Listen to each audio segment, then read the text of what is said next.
récord de contagios en Colombia, cifra récord de fallecidos en Colombia. Por supuesto, esas no son buenas noticias. Es evidente que algo nos tiene que estar preocupando. Pero como siempre, vamos a tratar de discernir qué es lo que está pasando en el país, qué pasa en términos regionales y qué quiere decir eso frente al mundo.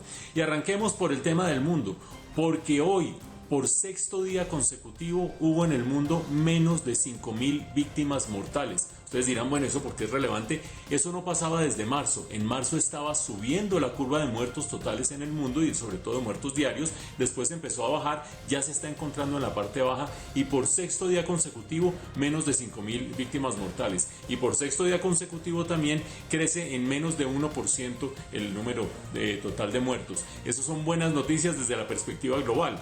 Pero ustedes ya vieron la nota. La Organización Mundial de la Salud termina diciendo se está recomponiendo la ubicación geográfica de esta pandemia. Ahora definitivamente el epicentro es América Latina. Entonces miremos cómo estamos nosotros y cómo estamos nosotros en función de América Latina.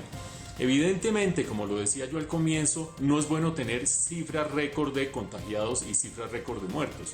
Pero obviamente, lo hemos dicho varias veces en este noticiero, las cifras de contagios no son un buen indicador porque crecen a medida que crece el número de testeos. Es decir, no necesariamente porque estemos detectando más contagios es que haya más contagiados en la magnitud, por lo menos en la que se está detectando, sino que se está haciendo un mayor testeo, un mayor número de pruebas, por lo tanto no es un buen indicador.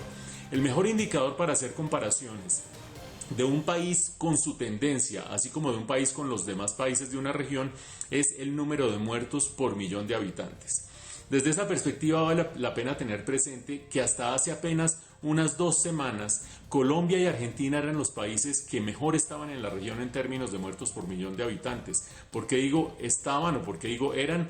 Porque en este momento Colombia ya se está empezando a separar lentamente de Argentina y ya hoy tiene por lo menos un 30% más de muertos por millón de habitantes que lo que tenía Argentina en este momento.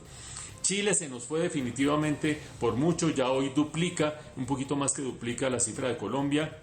Recuerden ustedes, la situación de Brasil es terrible, 7 veces lo que es Colombia, Perú 7 veces lo que es Colombia, pero ojo a lo siguiente, en este momento siguen creciendo el número de víctimas diarias de Brasil, de México y de Chile y crecen de manera bastante acelerada.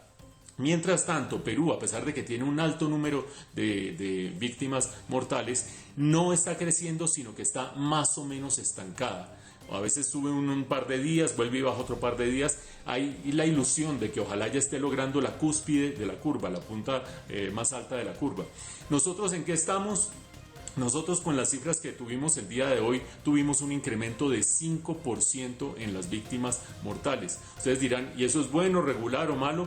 Habíamos estado a comienzos del mes de mayo alrededor del 5 y el 6% y desde el quinto día del mes de mayo habíamos estado bajando 4%, 3%, 4%, 3%.